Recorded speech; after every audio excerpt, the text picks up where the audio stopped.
নমস্কার, আবারও চলে এলাম একটা নতুন রেসিপি নিয়ে আজকে। তবে আজকে যে রেসিপিটা নিয়ে এসেছি সেটা কিন্তু একদম আমিষও বলতে পারবো না, আবার নিরামিষও বলতে পারবো না, কারণ এটার মধ্যে রসুন পেঁয়াজ ব্যবহার হয়েছে।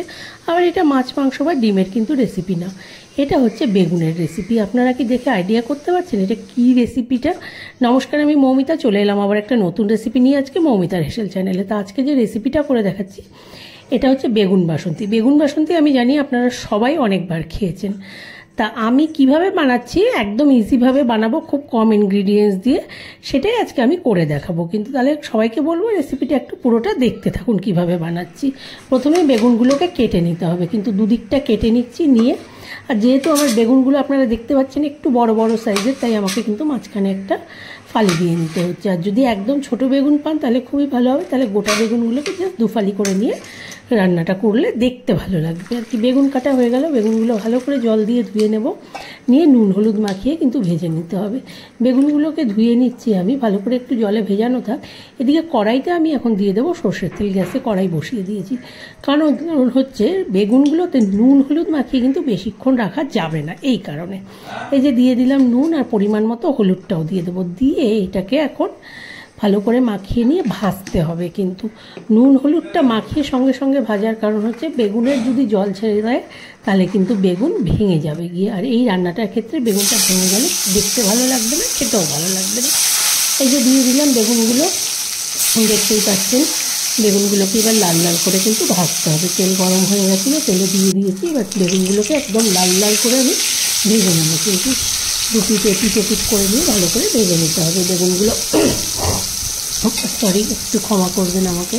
বেগুনগুলো ভাজা হয়ে গেলে কি বেগুনগুলোকে তুলে নিতে হবে। দেখতেই পাচ্ছেন বেগুন ভাজা হয়ে গেছে, তুলে নিচ্ছি। এবার এই তেলের মধ্যে আমি দিয়ে দিচ্ছি কালো জিরে আর রসুন ফোড়ন। আপনারা চাইলে কিন্তু কালো জিরের জায়গায় জিরে ফোড়ন দিতে পারেন। কালো জিরে আর রসুনটা একটু ভাজা হওয়ার পরে এর মধ্যে দিয়ে দেবো পেঁয়াজ কুচি, তারপরে দিয়ে দেবো কাঁচা লঙ্কা কুচি আর টমেটো কুচি। এই সব কিছু একটু ভাজতে হবে, কিন্তু 3-4 মিনিট একটু ভাজতে হবে। পেঁয়াজটা দেওয়ার পরে প্রথমে পেঁয়াজটাকে একটু নাড়াচাড়া করে নেবো। এটা কিন্তু কোনো ভাজা জাস্ট হবে না, হালকা গোল্ডেন ব্রাউনও হবে না। তারপরে এর মধ্যে দিয়ে দেবো লঙ্কা কুচি।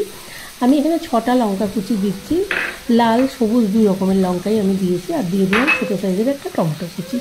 এবার এই কটাকে একটু ভালো করে নাড়াচাড়া করে নিতে হবে। 3-4 মিনিট হয়ে গেলে দিয়ে আবার তারপরে আমি এর মধ্যে জিরে ধনে বাটাটা দিয়ে দেবো, আর দিয়ে দেবো হচ্ছে আদা বাটা। আমি যেগুলো এখনও দিইনি, দিয়ে দিলাম জিরে ধনে বাটা।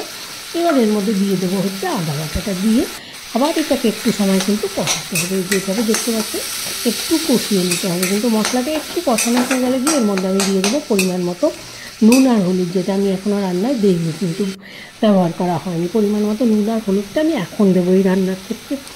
দিয়ে দিলাম পরিমাণ মতো নুন, এবার দিয়ে দেবো পরিমাণ মতো হলুদ, দিয়ে এটাকে আরও 3-4 মিনিট কিন্তু একদম লো ফ্লেমে কষাতে হবে। মশলা কষানোটা আমি সবসময়ই বলি যে লো ফ্লেমে মশলা কষালে সেই রান্নার টেস্ট দেখবেন খুব ভালো হয়। হাই ফ্লেমে কষালে মশলাটা ঠিকমতো কষে না, আবার পুড়ে পুড়ে যায়। কিন্তু এই যে লো ফ্লেমে মশলা কষিয়ে নিলাম, এবার পরিমাণ মতো জল দিয়ে দিলাম। জলটা একটু ফুটে গেছে গিয়ে, দেখতে পাচ্ছেন ভালোভাবে। এবার ভেজে রাখা বেগুনগুলো দিয়ে দেবো। বেগুনগুলো দেওয়ার পরে কিন্তু বেশি সময় রাখবো না, বেগুনগুলো দিয়ে জাস্ট 3-4 মিনিট রাখবো। রেখে এটাকে আমি সার্ভিং প্লেটে সার্ভ করে দেবো, কিন্তু নাহলে বেগুনগুলো ভেঙে যাবে। দিয়ে বেগুন তো নরম হয়, আর নামিয়ে দেওয়ার পরেও এটাকে ঢাকা দিয়ে রেখে দিলেই কিন্তু বেগুনের মধ্যে সব মশলাটি ঢুকে যাবে। দিয়ে এবার দিয়ে দিলাম একটু ধনেপাতা কুচি শেষে।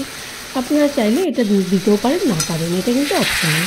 আমার বেগুন বাসন্তী পুরো রেডি। এখন জাস্ট আমি এটাকে সার্ভিং প্লেটে সার্ভ করে দিচ্ছি। কিন্তু এই যে দেখতে পাচ্ছেন আমি এই বেগুন বাসন্তী সার্ভিং প্লেটে সার্ভ করে দিচ্ছি। এই রেসিপিটা কিন্তু লাঞ্চ ডিনার সব কিছুতেই যায়, কারণ হচ্ছে এটা ভাতের সাথেও যেরকম খেতে ভালো লাগবে, আবার রুটি পরোটা নান এসবের সাথে খেতেও কিন্তু ইকুয়ালি ভালো লাগবে আর কি। এই রেসিপিটা সব কিছুর সাথেই ভালো লাগে খেতে। আর রেসিপিটা খুবই একটা মুখরোচক রেসিপি, আর তাড়াতাড়ি হয়ে যায়। কিন্তু এটা আশা করি আপনাদের রেসিপিটা ভালো লাগলে একটু লাইক করবেন, শেয়ার করবেন, কমেন্ট করবেন। আমার চ্যানেলটাকে সবাই প্লিজ একটু সাবস্ক্রাইব করবেন। সবাই ভালো থাকবেন, সুস্থ থাকবেন। কেমন লাগলো রেসিপিটা? যদি ভালো লাগে